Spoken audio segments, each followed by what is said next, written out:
The United States to expand raids into Pakistan.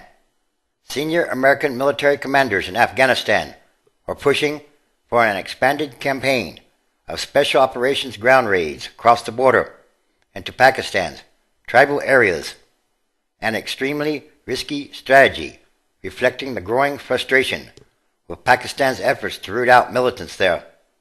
The proposal, described by American officials in Washington and Afghanistan, would escalate military activities inside Pakistan, where the movement of American forces has been largely prohibited because of fears of provoking a backlash. The plan has not yet been approved, but military and political leaders say a renewed sense of urgency has taken hold as the deadline approaches for the Obama administration to begin withdrawing its forces from Afghanistan. Even with the risk, military commanders say that using American Special Operations troops could bring an intelligence windfall if militants were captured, brought back across the border into Afghanistan, and interrogated. The Americans are known to have made no more than a handful of forays across the border into Pakistan, in operations that have infuriated Pakistani officials. Now, American military officers appear confident that a shift in policy could allow for more routine incursions. America's clandestine war in Pakistan has for the most part been carried out by armed drones operated by the CIA. Additionally, in recent years, Afghan militias backed by the CIA have carried out a number of secret missions into Pakistan's tribal areas. These operations in Pakistan by Afghan operatives, known as counter-terrorism pursuit teams, have been previously reported as solely intelligence-gathering operations, but interviews in recent weeks revealed that at least on one occasion the Afghans went on the offensive and destroyed a militant weapons cache. The decision to expand American military activity in Pakistan, which would almost certainly have to be approved by President Obama himself, would amount to the opening of a new front in the 9-year-old war going on 10, which has grown increasingly unpopular among Americans. It would run the risk of angering a Pakistani government that has been an uneasy ally in the war in Afghanistan, particularly if it leads to civilian casualties or highly public confrontations. Still, one senior American officer said, "We've never been as close as we are now to getting the go-ahead to go across." The officials who described the proposal and the intelligence operations declined to be identified by name, discussing classified information. Ground operations in Pakistan remain highly controversial in Washington, and there may be a debate over the proposal. One senior administration official said he was not in favor of cross-border operations, which he said have been generally counterproductive unless they were directed against top leaders of al-Qaeda. He expressed concern that political fallout in Pakistan could easily negate any tactical gains. But still, as evidence mounts that Pakistani troops are unlikely to stage a major offensive into the militant stronghold of North Waziristan, where al-Qaeda's top leaders are thought to be taking shelter, United States commanders have renewed their push for approval to send American commando teams into Pakistan. And announcing the results of a review of the strategy in Afghanistan, Obama administration officials said they were considering expanded American operations to deal with threats inside Pakistan. They offered no specifics.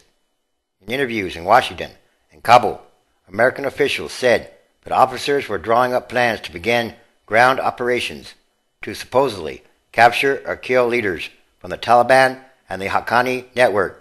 American officers say they are particularly eager to capture as opposed to kill militant leaders, who they say can offer intelligence to guide future operations.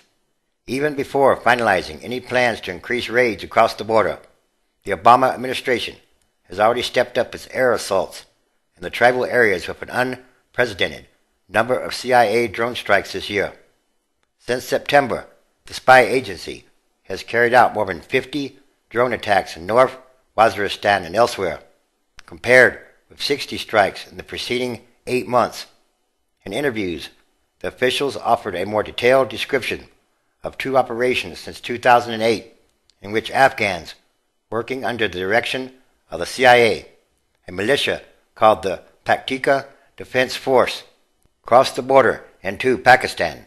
They also offered a richer account of the activities of these militia groups throughout the country.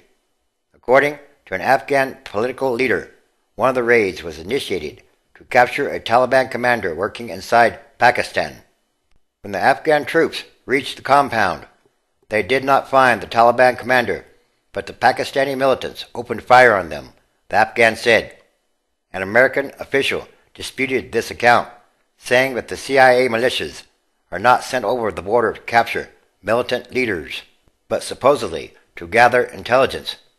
In a second raid, the Paktika militia attacked and destroyed a Taliban ammunition depot and returned to base, officials said. Both of the CIA-backed raids were aimed at compounds only a few miles inside Pakistani territory. The Paktika Defense Force is one of 6 CIA-trained Afghan militias that serve as a special operations force against insurgents throughout Afghanistan. The other militias operate around the cities of Kandahar, Kabul, and Jalabad, as well as in the rural provinces of Khost and Kunar. One American service member said the CIA-backed militia near Khost had recently deployed in the mountains along the Pakistan border, where it would spend the winter trying to intercept Taliban fighters. So far, the CIA-backed force has proven effective, he said. The rockets we endured for the past 7 months suddenly dried up, the service member also added. In the past, the American military has had only limited success in its few cross-border operations. In October, an American military helicopter accidentally killed a group of Pakistani soldiers during a flight over the border in pursuit of militants. The episode infuriated Pakistan's government, which temporarily shut down American military supply routes into Pakistan. Several fuel trucks sitting at the border were destroyed by insurgents, and American officials publicly apologized. 2 years earlier, in September 2008, American commandos carried out a raid in Pakistan's tribal areas and killed several people suspected of being insurgents. The episode led to outrage among Pakistan's leaders and warnings not to try again. So, is this really a very good idea? Opening a new front into Pakistan against a nuclear-armed ally or nation? It would seem that the consequences of such actions might possibly outweigh any supposed benefits into opening a new front into Pakistan. In other words, that might not be a very good idea. And again, there's something much bigger going on here, because everything is connected and everything is numbered. And these are more signs of the end times, transition days, which is a continuing day-by-day process. In other words, everything that must change quickly or rapidly, and for the better, because it's about what kind of world are we leaving to the future generations. Yes, it's time. Again, Revelation chapter 16, verse 4. And the third angel poured out his vial upon the rivers and fountains of waters, and they became as blood. 5. I heard the angel of the waters say, Thou art righteous, O Lord, which are, and was, and shall be, because thou hast judged thus. 6. For they have shed the blood of saints and prophets, and thou hast given them blood to drink, for they are worthy. 7. And I heard another out of the altar say, Even so, Lord, God Almighty, true and righteous are thy judgments. 8. And the fourth angel poured out his vial upon the sun, and power was given unto him to scorch humans with fire. 9. And humans were scorched with great heat, and blasphemed the name of God, which has power over these plagues, and they repented not to give him glory. 10. And the fifth angel poured out his vial upon the seat of the beast, and his kingdom was full of darkness, and they gnawed their tongues for pain. 11. And blasphemed the God of heaven because of their pains and their sores, and repented not of their deeds. 12. And the sixth angel poured out his vial upon the great river Euphrates, that the way of the rulers of the east might be prepared. Yes, it's time for all prophecy to be fulfilled, and there are many kinds of signs happening all around the world daily.